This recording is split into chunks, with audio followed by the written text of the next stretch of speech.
Help me hit 4,000 subscribers. Support the video with a like and share your thoughts in the comments. I read everyone. Thank you.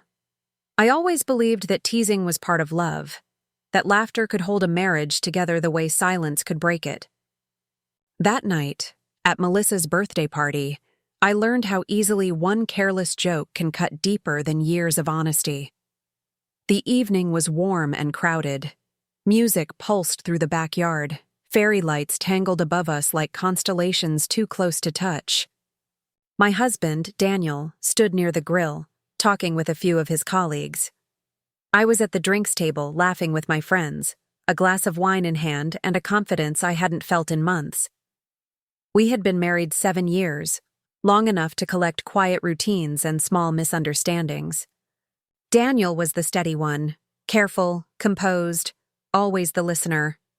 I was the one who filled silences with words.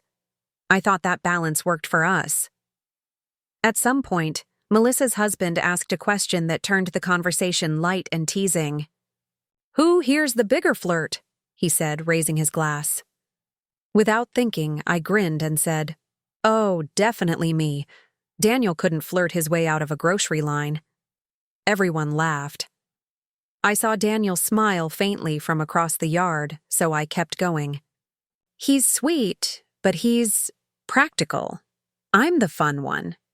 The group roared again. I felt proud, sparkling, as if I had stolen the attention I'd missed for so long. Daniel caught my eye. His smile didn't quite reach it. I thought he was being shy. Later, as the music softened and people moved toward the cake, I noticed his chair was empty. His beer bottle sat half full, condensation dripping down like it had been abandoned mid-thought. I looked around the yard. He wasn't at the grill, not by the gate, not in the house. His car was gone. I texted him. "Where did you go?" No reply. Then another. Did I say something wrong? By midnight, I was home alone, still in my dress, makeup smudged with confusion. His phone went straight to voicemail. When I woke the next morning, the space beside me in bed was cold. His closet was half empty. The toothbrush was gone. The drawer with his socks and watch bands, empty. He hadn't just left the party. He had left me. At first, I thought it was a misunderstanding, that maybe something at work had pulled him away. But then I saw the note on the kitchen counter, a single folded page with my name written neatly on top. "I love you, but I can't be the punchline anymore." That was it. No anger, no accusations, no details. Just that one sentence that hollowed out my chest. I called him for days. I reached out to his sister, his best friend, even his boss. They all said the same thing.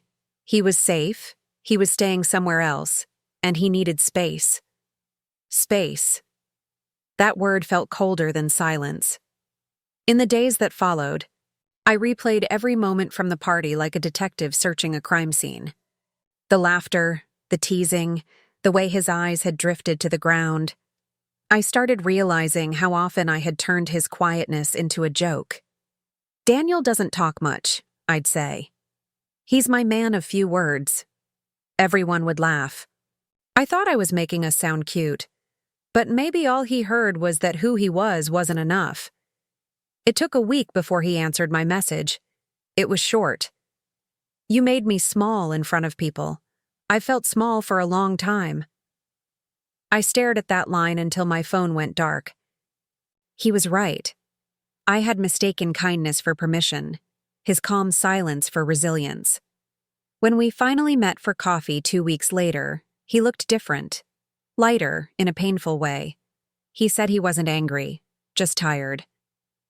"You used to talk to me," he said softly. "Then you started talking about me." That line hurt more than his leaving. I apologized. I meant it. I told him the truth, that I had never intended to humiliate him, that I loved him more than anyone I'd ever met. But he just nodded, as if hearing a story he already knew the ending to. "I don't think I can come back," he said. "Not because I stopped loving you, because I finally started loving myself. I wanted to argue, to beg, to promise I'd change every word I ever said. But his calmness told me it was over. Not with anger, but with understanding. That's the cruelest kind of ending, the one that makes sense. Months passed.